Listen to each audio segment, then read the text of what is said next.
जय श्री कृष्णा। स्वागत है आप सबका हमारी एक और नई वीडियो में। आज की वीडियो में हम आपके लिए लेकर आए हैं वैकुंठ चतुर्दशी व्रत कथा। कार्तिक मास की शुक्ल पक्ष की एकादशी को वैकुंठ चतुर्दशी का व्रत किया जाता है। यह तिथि हिंदू धर्म के लिए बहुत पवित्र मानी जाती है, क्योंकि इस दिन भगवान विष्णु और भगवान शिव दोनों की एक साथ पूजा की जाती है। वैकुंठ चतुर्दशी को हरिहर का मिलन कहा जाता है। इसका अर्थ है भगवान शिव और भगवान विष्णु का मिलन। इस साल वैकुंठ चतुर्दशी का व्रत 25 नवंबर को है। आइए अब सुनाते हैं वैकुंठ चतुर्दशी की 3 अलग अलग प्रचलित कथाएं। पहली पौराणिक कथा के अनुसार एक बार नारद जी पृथ्वी लोक से घूमकर वैकुंठ धाम पहुंचते हैं। भगवान विष्णु उन्हें आदर पूर्वक बिठाते हैं और प्रसन्न होकर उनके आने का कारण पूछते हैं।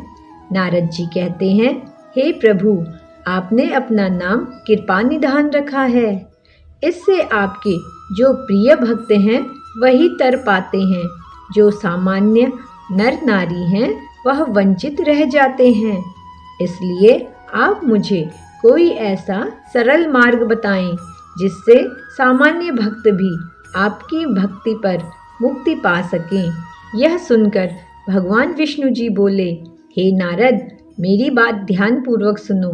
कार्तिक शुक्ल पक्ष की चतुर्दशी को जो नर नारी व्रत का पालन करेंगे और श्रद्धा भक्ति से मेरी पूजा अर्चना करेंगे, उनके लिए स्वर्ग के द्वार साक्षात खुले होंगे। इसके बाद विष्णु जी अपने वैकुंठ के द्वारपाल जय विजय को बुलाते हैं और उन्हें कार्तिक चतुर्दशी को वैकुंठ के द्वार खुला रखने का आदेश देते हैं। भगवान विष्णु कहते हैं कि इस दिन जो भी भक्त मेरा थोड़ा सा भी नाम लेकर पूजन करेगा वह वैकुंठ धाम को प्राप्त करेगा। वहीं दूसरी अन्य पौराणिक कथा के अनुसार एक बार भगवान विष्णु देवादिदेव महादेव का पूजन करने के लिए काशी आए। वहां मणिकर्णिका घाट पर स्नान करके उन्होंने 1000 स्वर्ण कमल पुष्पों से भगवान विश्वनाथ के पूजन का संकल्प किया। अभिषेक के बाद जब वे पूजन करने लगे तो शिव जी ने उनकी भक्ति की परीक्षा के उद्देश्य से एक कमल पुष्प कम कर दिया। भगवान श्री हरि को पूजन की पूर्ति के लिए 1000 कमल पुष्प चढ़ाने थे। एक पुष्प की कमी देखकर उन्होंने सोचा, मेरी आंखें भी तो कमल के ही समान हैं। मुझे कमल नयन और पुंडरीकाक्ष कहा जाता है। यह विचार कर भगवान विष्णु अपनी कमल समान आंख चढ़ाने को प्रस्तुत हुए।